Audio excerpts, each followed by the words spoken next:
Setup-wise for me, pretty good to be fair. I think on occasions you get a little bit toey with your weight going forward, so just be aware we don't want to sort of get too much sort of weight forwards.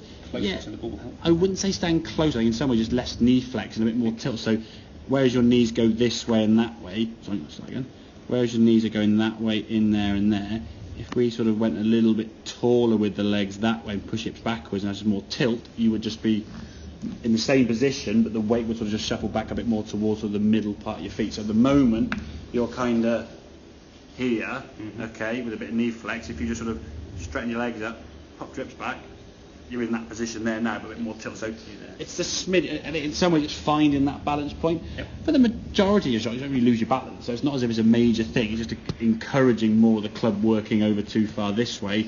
We want to try and get more to come in on that inside path. So previous one on the left-hand side in out, same good backswing. Bit shorter backswing there for whatever reason, I don't know why. Short backswing, okay. As you come in the golf ball here, and interestingly, even though you're a lot shorter, these will still go 160 yards, 170 yards. So if you can incorporate that length of backswing with this impact position, this is 200 yards easily, to be fair. As you're coming back in it, that right shoulder coming out now, that club you can see at this position, a lot higher than sort of that right elbow, club out in front here now, coming a long way more in front and from the outside, sending it more in that direction. It goes low left, or it might curve off to the right there, depending on the shot. Obviously it's a lot weaker shot that way. Shoulders now, you can see it impact just about there, going off to the right there. This one here now, trying to keep the back to target for a bit longer as that club comes back down here now. So the club now sort of through your right forearm there, pointing at the golf ball. So the club on your right arm nicely in line, so they're coming from a good angle. Club now working a lot more from this way, more on the inside. If we look at the positions here, that club now, look at the difference where that club is in relation. That hand's a lot more under the shoulders here.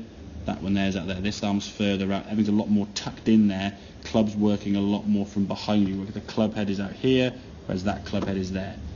The difference of the two clubs. So this club's further out in front. Basically, that right sort of pushing it forward has caused that club to move in that direction. Thus coming from over the top and out to in. So the club now comes back into impact now. It's attacking the ball from much more this way. Shoulders staying a little bit squarer there for longer into impact.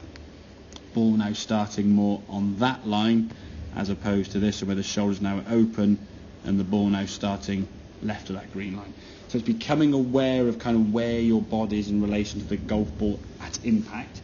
You want to feel as though it's aiming to the right. It won't be, as I said, because even this one in that went to the right, so your shoulders are still slightly opening up, as we'd expect to be, but the feeling of staying back a little bit more just gives that club chance to catch up, get the golf ball started more in this direction rather than over to the left there. And like we said, the fourth hole at Bredon, you said, where all the trouble is kind of over here, like the road and the water and trees and everything, you're not going to want to swing it left, so you'll swing it more in this sensation. Hit a nice shot, you said most of them on the green, 186 yard hole, you're on the green quite a lot, so it's a great hole. When there's trouble on this side over here, you don't want to go to the right, so you then start swinging it this way. Unfortunately, when you start swinging too much that way, club face is open, and we slice into the field on the first or the second or whichever hole there is. So, and that's what I think often happens on the golf course. When you're on a range or a simulator, you make swings generally towards target. When you're on the golf course, you make swings to avoid trouble. And that's one of the biggest differences in swings that occur here on the golf course. We make swings that aren't quite as similar to what we want to try and achieve. So it's important to become more aware of where that club is in relation to you, so you can have more control of that club. But if you can get the sensation, so the body is sort of staying back, so if you get fuller backswing, that would certainly help. Let that club sort of, the body stay back a little bit longer, and let that club attack more from this, so that sort of swish of the club, much more powerful and effective hit. I mean, that was your last one, that was your one before last, that was 182. And these ones before were going around at the 150, and that's 182 with a backswing only there. So if you incorporate that backswing, okay, compare that to there, that backswing there, you go back that extra 2 or 3 feet further, you're just building up more power and coil to create, to bring that club back down to the golf ball with a more efficient hit, rather than right shoulder lunging at it and the arms then just swiping across the golf ball. So, but no, I think interesting what you said about the right thumb. Could be something to be aware of. You know, in the morning it's a little bit weaker or not as functioning as well.